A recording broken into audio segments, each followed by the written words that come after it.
22 ans après cette catastrophe maritime d'une ampleur sans précédent, selon le président Abdoulaye Wade, l'introspection devrait nous permettre d'admettre que les vices qui sont à la base de cette catastrophe trouvent leur fondement dans nos habitudes de légèreté, de manque de sérieux et de responsabilité et parfois même de cupidité. En ce jour fatidique, le Joola débordait de passagers, mais aussi de fret, alors que sa capacité maximale de charge était de 580 personnes, alors que le bateau revenait d'une période de remise en état. Toutes choses qui auront sans nul doute contribué à la catastrophe. Les retards dans la fourniture et la coordination diligente des secours et des services de secours par les autorités centrales de l'époque ont contribué par ailleurs à accroître l'impact sur les pertes de vies humaines. Mesdames et messieurs, plus jamais pareille horreur ne devra se produire dans notre pays. Des élèves et étudiants en route vers Dakar pour la rentrée scolaire et universitaire, une école de football, des militaires, des visiteurs et de diverses origines,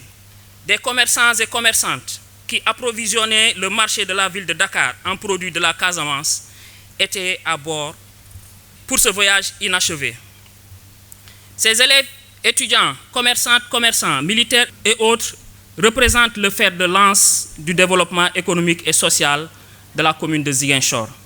et de la Casamance tout entière. Mesdames et messieurs, on peut reconnaître à leur juste valeur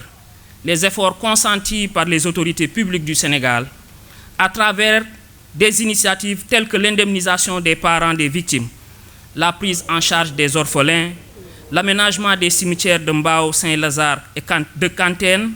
et la construction du mémorial musée de Ziguinchor, entre autres. De fait,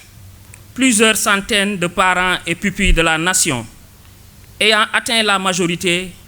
ont besoin, plus que jamais, d'un appui psychosocial,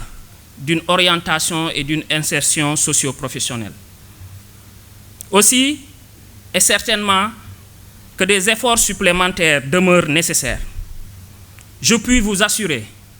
à ce titre, de l'engagement de la commune de Ziguinchor à participer tel un fer de lance dans la mise en œuvre des solutions globales au niveau des victimes, des parents et familles et des communautés. Parmi les éléments qui ont contribué, entre autres, à cette catastrophe,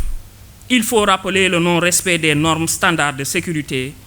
en matière de chargement de nos moyens de transport terrestre et maritime, le mauvais état du navire, les retards dans l'organisation des secours. Pour lutter contre cette gangrène qui caractérise notre mode de fonctionnement en matière de transport de passagers, le naufrage du bateau le Joola doit servir davantage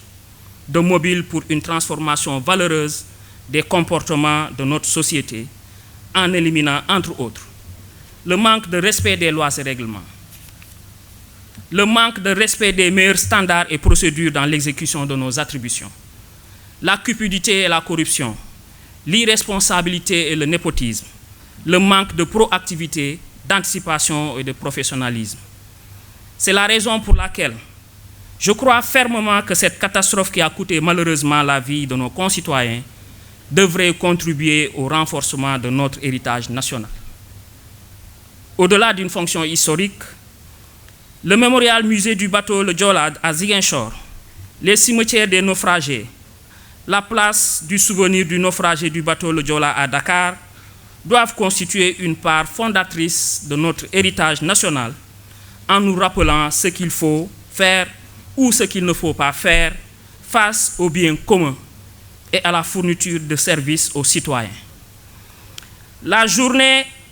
de commémoration du naufrage du bateau le Joola doit être également reconnue comme une journée nationale des drapeaux en berne qui concerne tous et partout à travers le pays, avec des conférences sur des thématiques